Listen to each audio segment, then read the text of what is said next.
यानी काव्य शास्त्र विनोदेन कालो गच्छतीम ताम व्यसनेन च मूर्खाणाम निद्रया कलहेन बा।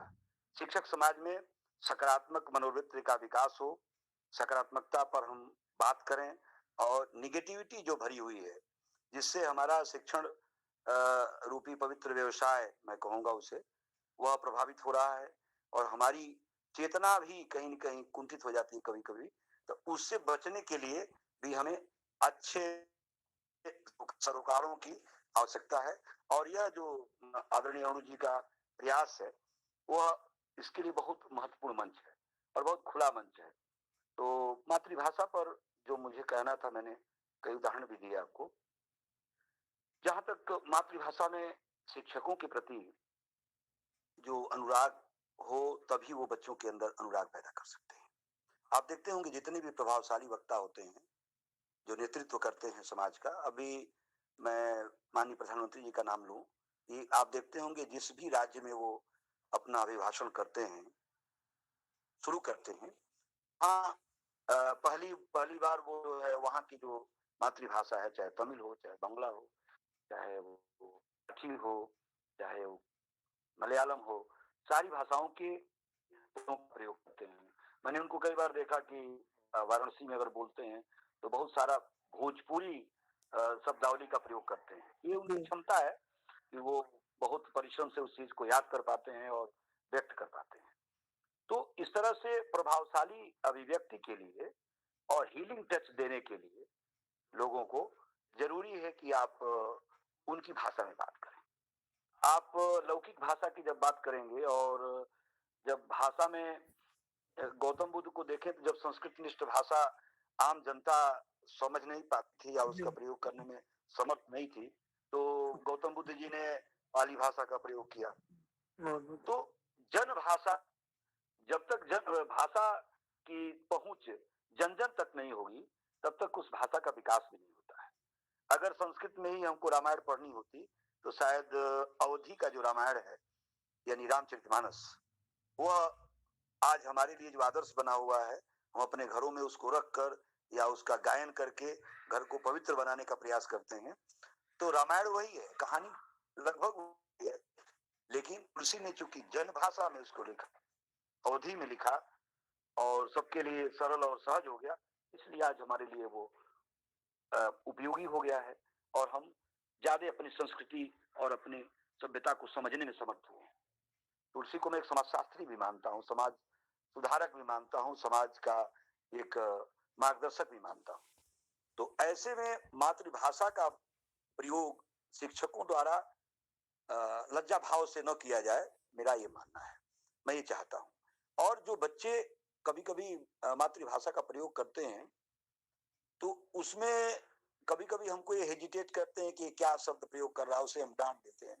मेरा ये मानना है कि उनको सुना जाना चाहिए और सुनने के बाद उनका बड़े सलीके से परिमार्जन किया जाना चाहिए, उसका संस्कार किया जाना चाहिए। एक उदाहरण, हमारे साथ कक्षा 2 में एक लड़का पढ़ता था, तो कभी जब बाल सभा वगैरह में गाना गाता था तो वो थोड़े से ऐसे गाने गाता था जो बड़े श्लील प्रकृति के नहीं थे। तो कुछ लोग कहते थे अरे सर इनको क्या गवा से, जो उसके परिवेश में गाने चल रहे हैं, जो ध्वनि विस्तारक यंत्रों से जो ध्वनियां उच्चरित हो रही हैं, वह उससे इतर वेद को ऋचा तो पढ़ेगा नहीं, वह संस्कृत निष्ठ भाषा का प्रयोग तो करेगा नहीं, क्योंकि उसके परिवेश में जो लाउड स्पीकर बज रहा है, जो डेक बज रहा है, जो उसके घर में जो सीडी चल रही है, वो सब कुछ लगभग इसी तरह का है। तो अचानक उसे हम विद्वता की तरफ जबरदस्ती तो ढकेल नहीं सकते। मैं बात करेंगे कि वह लड़का उसको मैंने कहा कि तुम गाओ, और उसके बाद मैंने बताया कि ये नहीं सकता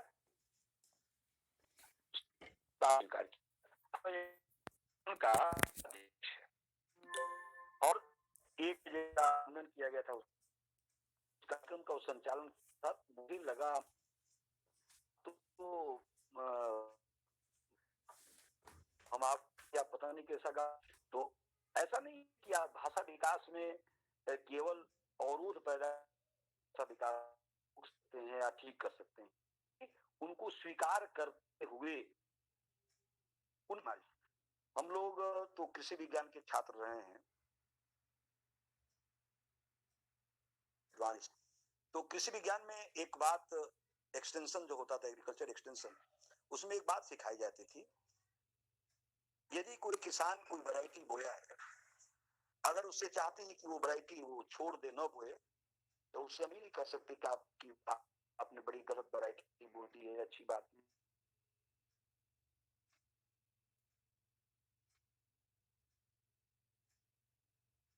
इसको हटा दीजिए, तो शायद वो किसान तैयार नहीं होगा, क्योंकि कई वर्षों से उस किस्म का वो लगातार प्रयोग कर रहा है अपने खेतों में।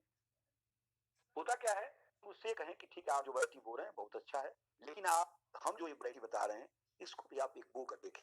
तो अगर वो 10 बीघे की खेत करता है, 1 बीघा हमने अपनी वैरायटी बोआ दी और उसने तुलनात्मक अध्ययन किया, उसको हम लोग रिजल्ट डेमोन्स्ट्रेशन कहते हैं एग्रीकल्चर में। तो आप देखेंगे कि फिर वो कहता है कि नहीं, जो 1 बीघा हम बोए थे उसको हम और बोना चाहते हैं, उसको 5 बीघा बोना चाहते हैं। तो ठीक इसी तरह से किसी भी व्यक्ति को कुछ देने के लिए सबसे पहले उसकी निंदा न करें। अगर बच्चे की भाषा की तुरंत निंदा कर देंगे तो वो समझेगा कि हम जो बोल रहे हैं वो इतना गलत है, ये बोला ही नहीं जा सकता। तो ऐसे में वो हेजिटेट करेगा और आगे चल के उन शब्दों का प्रयोग नहीं कर पाएगा, और शायद आपके शब्दों को भी सीख नहीं पाएगा, क्योंकि सीखने के लिए उसके अंदर थोड़ा सा उत्साह होना आवश्यक है।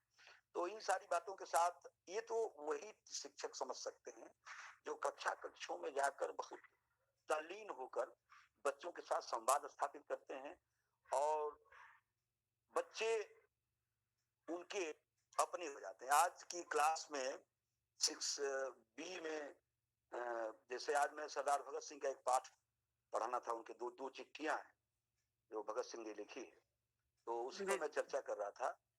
तो बच्चियों ने कहा कि सर भगत सिंह जी तो बहुत अच्छे थे, मतलब कहा हाँ, सभी वो प्रेरणा स्रोत थे, आज भी हमारे युवाओं के प्रेरणा स्रोत है। तो एक बच्ची कहे सर जी आप क्या बनना चाहते थे?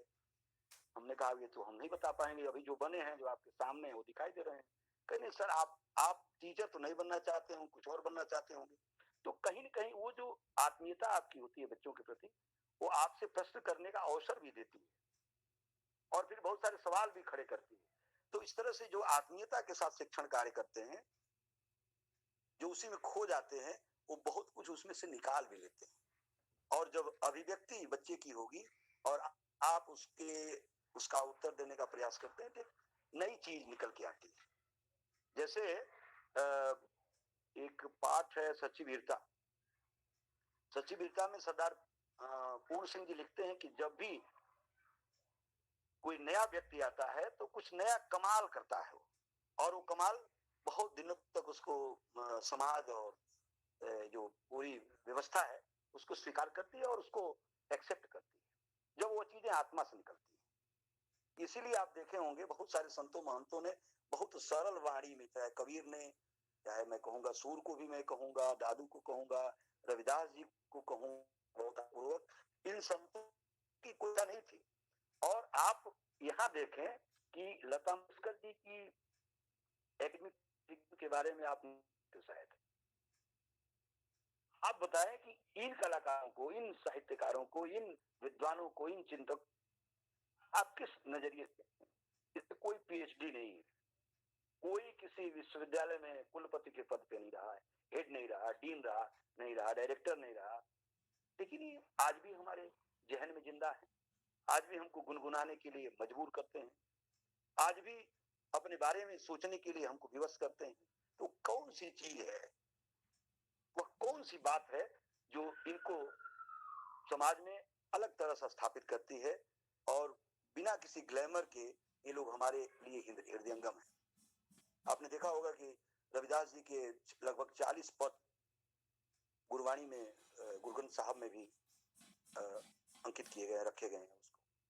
तो ये महापुरुषों के प्रति हम जब सोचते हैं कि आखिर इन्होंने क्या किया, तो मुझे लगता है कि जो दैवीय, जिसको हम दैवीयता की बात करते हैं, वो उनके जो आत्मा की आवाज थी, जो ईश्वरी मैं कहूं ईश्वर का आदेश लेकर वो आत्मीय रूप से हमारे सामने प्रकट हुए, और उन्होंने सरल शब्दों में, सरल रचनाओं में अपने को व्यक्त किया। वो आज भी हमारी आदरणीय।